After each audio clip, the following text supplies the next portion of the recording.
You know, when Jesus died on Good Friday, his friends and followers experienced the end of the world, at least the end of the world as they had known it, with a crushing defeat to all of their hopes and dreams, the upending of what they believed, of who they believed in. And in its place came fear and frustration and doubt and disappointment. For years, they had followed Jesus and been amazed by him. They were amazed by his poise and purpose and presence, his mission, message, and miracles. They came to believe that he had been sent by God as their long-awaited Messiah and Savior, who would change everything. And all of this came to a kind of stunning culmination on Palm Sunday as he rode triumphantly into Jerusalem like a conquering hero. They came to believe that this was their moment, when finally and at last the despised Roman rule would be overturned in a popular uprising. Jesus would be hailed as king, and they would be his court. That's what they came to believe, and they were wrong. All their hopes and dreams crushed on the cross. They couldn't believe what was happening. What do you do when you can't believe what's happening? We're in the second week of our Easter season, and this is the second week of our Easter series. As a church, we continue to celebrate Jesus' resurrection. Easter tends to be a sweet time of year, as winter yields to spring and we experience the freshness of the season, the smell of cut grass, the sound of children at play in the neighborhood, the sight of flowers in bloom. This Easter, though, feels very different. We live in an uncertain time, in the shadow of a pandemic. We don't know exactly how we're supposed to act. The rules keep changing every week, and we don't know how to feel either. For sure, we feel fear, frustration, doubt, disappointment, all those feelings that characterize the first Easter Sunday. Last week, we looked at the beginning of that Easter story. Jesus' friend, Mary, goes to the tomb and discovers that it's empty. She tells the others. Peter and John, Jesus' closest friends, run to the tomb to see for themselves. The gospel tells us that John ran faster and arrived first. He saw and believed. John had spent years as a disciple or student of Jesus, and over again during that time, he'd heard his teachers speak about his death and resurrection. But John didn't know what that meant. He didn't know what that meant until now, until this moment. John came to believe that Jesus rose from the dead, not out of some kind of wishful thinking or deep delusion, and not because of some kind of fantastic, marvelous revelation that he alone was lucky enough to receive, but simply because of his attention to the person of Jesus Christ over an extended period of time, which disposed him to recognize what God was doing in that situation, and in that recognition to receive the gift of faith. Faith is a gift. It's given by God, and we choose to believe it or not. Peter and John were just as incredulous of Jesus' resurrection as modern minds often are. They couldn't believe what was happening, but they didn't do nothing. They deliberately put themselves in a position to recognize what God was doing through an unbelievable situation. This disposes them to the gift of faith. And with faith, they find hope. Faith and hope always go together. Last week we said hope corresponds to our natural desire for happiness. All of us, believers and non-believers alike, all of us, regardless of our faith or beliefs, want happiness. We're on a happiness quest. Hope is confidence that we'll find happiness, and lasting happiness is found in God. Faith believes that God exists and has the power to give us happiness.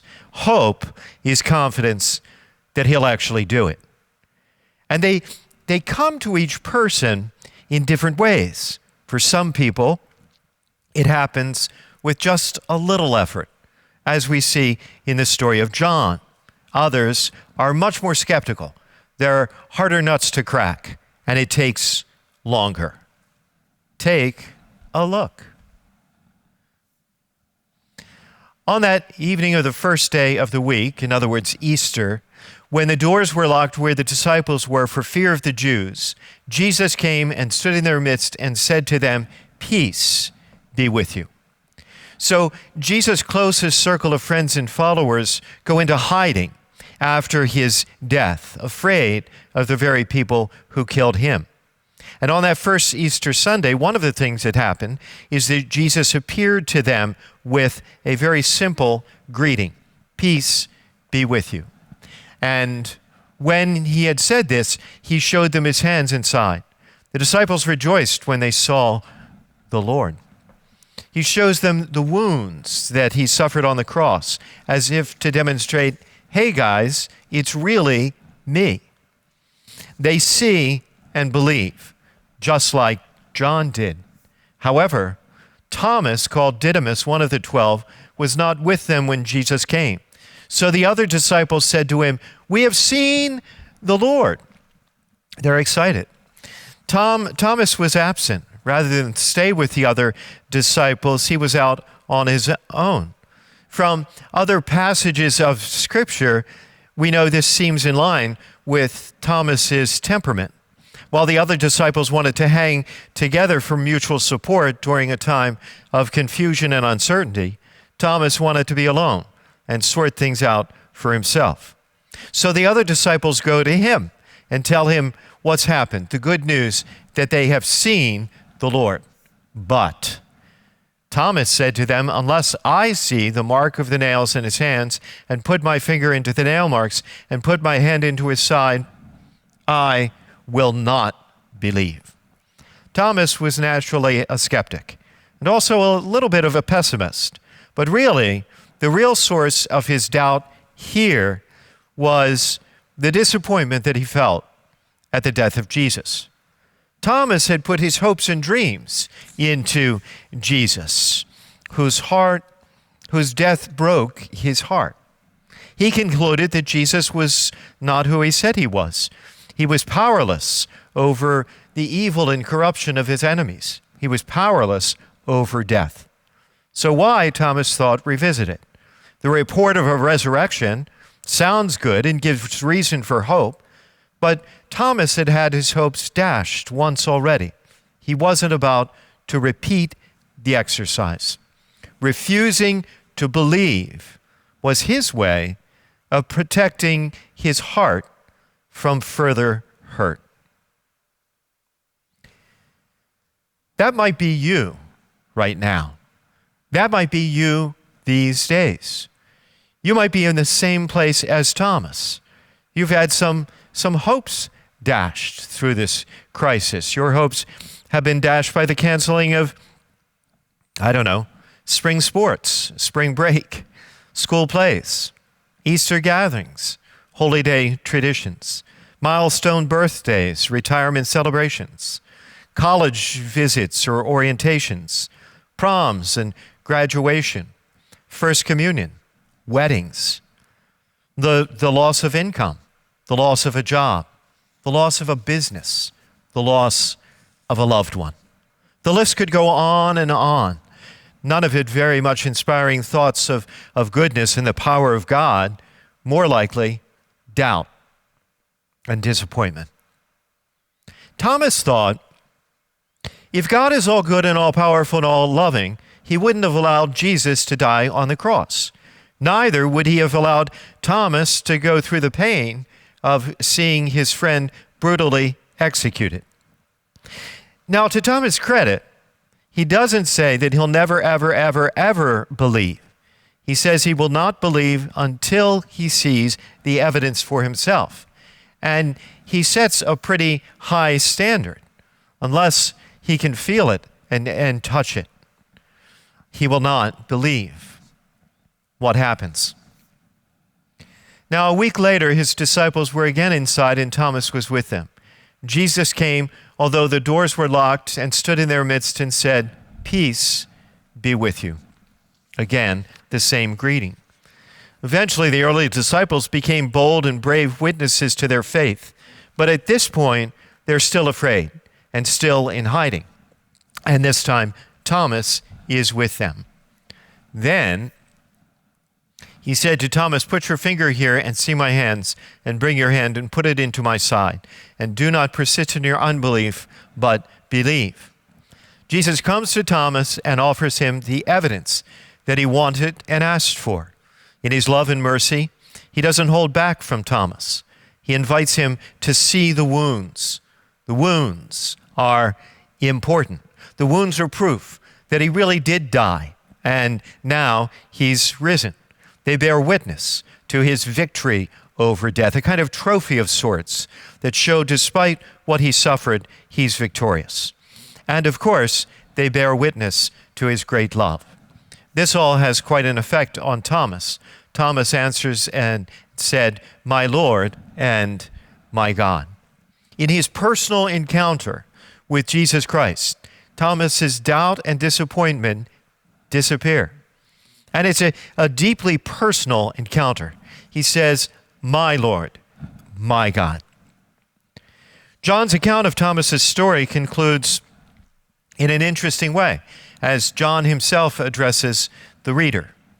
"Now," John says, "Jesus did many other signs in the presence of his disciples that are not written in this book, but this is written that you may come to believe that Jesus is the Christ, the Son of God, and through this belief that you may have life." John says that he's written this story because a lot of us are like Thomas. He's written this story so that we too can come to the same faith and hope as Thomas, faith and hope that Jesus Christ is risen from the dead and really is the Son of God, because living in that faith and hope is just a better, a more successful way to live. Many throughout history have held and argued that if God was all good and all powerful and all loving, he wouldn't allow any suffering. Therefore, God is not all good and all loving and all powerful. Or he's absent. Or he's merely a myth. The problem with that argument is that it's too narrow. It doesn't see the whole story. It doesn't consider the whole picture. It focuses on one part of life and misses out on the rest. Yes, in life we experience setbacks and suffering and sadness and death for sure. But there's more to the story. There's more to our story than that. Christians see life, not in the context of death, but in the context of the resurrection. And that's the change in thinking that Thomas had to undertake. So anyway, what do we do with this story of doubting Thomas? Well, first, perhaps, consider where you have had your hopes disappointed or dashed during this crisis. There's lots of disappointment out there for sure. Make a list. Make a list and take it to your quiet time this week. Be honest before God. Be honest about how you feel about these disappointments, how they've really hurt your heart. And maybe they wouldn't have been a big deal to anybody else, but they are to you. And your disappointment is what you feel most keenly right now. Don't deny it. Don't ignore it. Take it to the Lord and ask him to heal your heart by strengthening your faith and hope. Second, some of you harbor more than disappointment. You have doubts, and that's perfectly understandable. But I'd like to encourage you this week to reflect on those doubts, especially when it comes to the resurrection in particular and God in general. And if that's you, I'm excited to announce that we have a new step that you can take. We're launching it this week. We're calling it Starting Point. Starting Point is a place for those who are curious about faith, new to faith, returning to faith, people with questions or doubts or just a hunch that there might be something more, but you're just not sure. An environment where you can question and explore faith, judgment free. Starting Point is not a lecture, it's not a class, it's a virtual conversation because we think church should be the safest place to have difficult conversations about faith. Seeker and skeptics, all welcome. Learn more and sign up on our website. That's churchnativity.com/events. Did you know this past week was the 50th anniversary of the famously failed Apollo 13 mission to the moon? The crew, after experiencing an explosion on board, famously radioed back to the command center, "Houston, we have a problem." The mission was later the subject of a really terrific movie with Tom Hanks and Ed Harris. When it becomes apparent that the mission had to be aborted and the lives of the astronauts were in danger, someone called the whole situation a disaster. And the Ed Harris character spoke up and said, "No, sir, not a disaster. I believe this will be our finest hour." Like the crew on that mission, not unlike doubting Thomas that first Easter, we find ourselves in an unexpected, unwanted, unbelievable situation. But like Thomas, we need to look beyond our fear and frustration. We need to look beyond our doubt and disappointment in order to be able to see what God is doing through this pandemic. We'll never see it if we don't look beyond our doubt and disappointment. But if we do, we can recognize God at work, even in this unbelievable situation. And if we do, this Easter will be the most important one of our lives.